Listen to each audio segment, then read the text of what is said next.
전북 완주군 깊은 산속 인적조차 드문 고요한 산길 끝에는 화엄사라는 작은 사찰이 1000년 가까운 세월 동안 자리를 지키고 있으며 우리나라의 단 하나뿐인 하항구조 건물인 극락전은 국보로 지정되어 지금도 많은 이들의 발길을 이끌고 있습니다.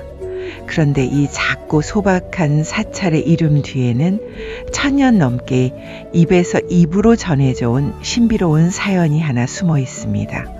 신라의 한 공주가 목숨이 위태로울 만큼 앓았다가 한겨울 산속 바위 위에서 피어난 연꽃 한 송이 덕분에 거짓말처럼 되살아났다는 이야기입니다.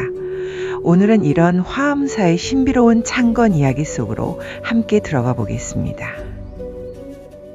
아주 오랜 옛날 신라의 어느 왕에게는 눈부시게 아름답고 마음씨 고운 딸 연화공주가 있었습니다. 공주는 궁궐 안팎 모든 이들의 사랑을 받으며 곱게 자랐습니다. 그러던 어느 날 공주는 원인 모를 병을 얻었고 시간이 흐를수록 병세는 점점 짙어져 갔습니다. 왕은 나라 안이름난 의원들을 죄다 불러들이고 귀한 약재는 모두 구해다 썼지만 공주의 병은 조금도 나아지지 않았습니다.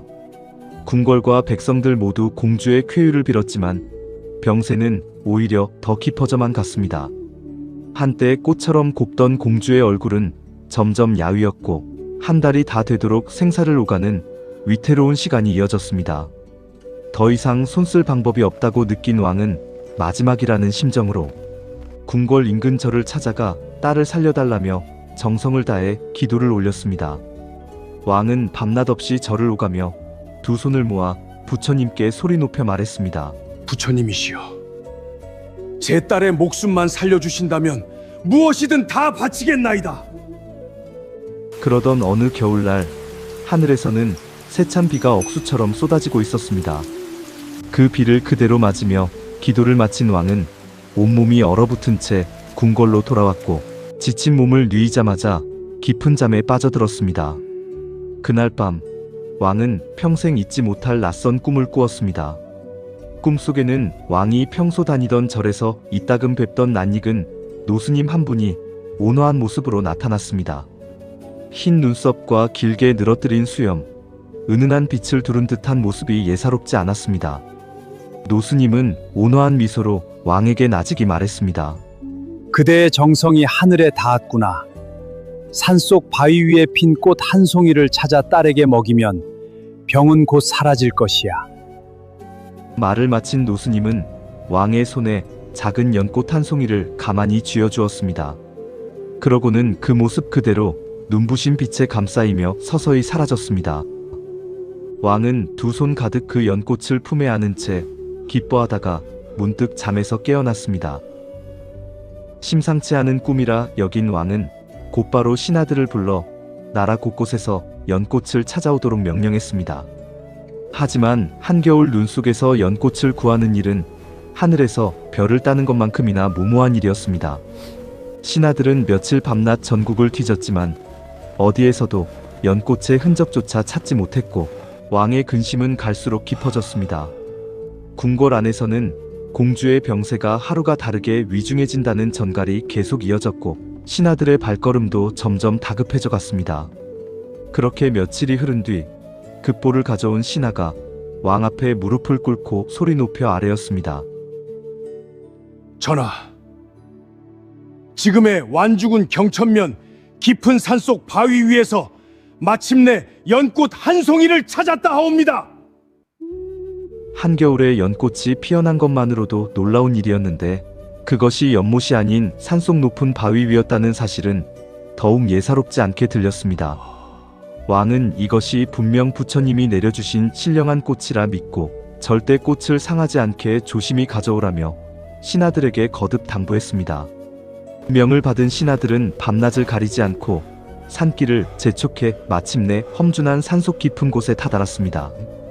가파른 바위산을 오르는 길은 발을 헛디디면 그대로 굴러떨어질 만큼 험했지만 신하들은 공주를 살릴 수 있다는 마음 하나로 걸음을 멈추지 않았습니다. 눈 쌓인 겨울산은 인적 하나 없이 적막했지만 신하들은 기어이 연꽃을 찾아내겠다는 각오로 발걸음을 옮겼습니다. 마침내 연꽃을 발견한 신하들은 곧바로 꽃을 꺾지 않고 먼저 바위 뒤에 몸을 숨긴 채 조용히 지켜보기로 했습니다. 신하들 가운데 한 사람이 동료들에게 낮은 목소리로 속삭였습니다. 필시 예사로운 일이 아니다. 잠시 몸을 숨기고 누가 이 꽃을 돌보는지 지켜보자. 그렇게 숨죽인 시간이 흐르던 중 산 아래 연못에서 벼랑간 거대한 용 한 마리가 물살을 가르며 솟아올랐습니다.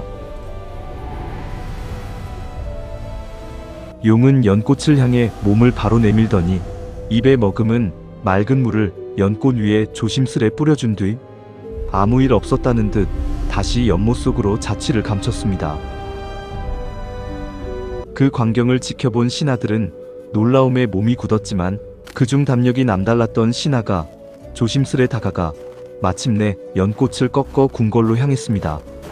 왕은 그 꽃이 부처님의 가피가 서린 것이라 믿고 지체 없이 공주에게 먹였습니다. 그러자 죽음의 문턱까지 갔던 연하공주의 병이 씻은 듯이 사라졌고 창백했던 얼굴에는 이내 발그레한 생기가 돌아왔습니다. 공주는 마치 여름 아침 햇살을 머금은 연꽃처럼 화사한 모습을 되찾았고 궁궐 곳곳에서는 안도의 눈물과 웃음이 한데 터져나왔습니다. 왕과 왕비는 물론 온 나라 백성들까지 이루 말할 수 없이 기뻐하며 한마음으로 부처님의 자비에 감사를 올렸습니다.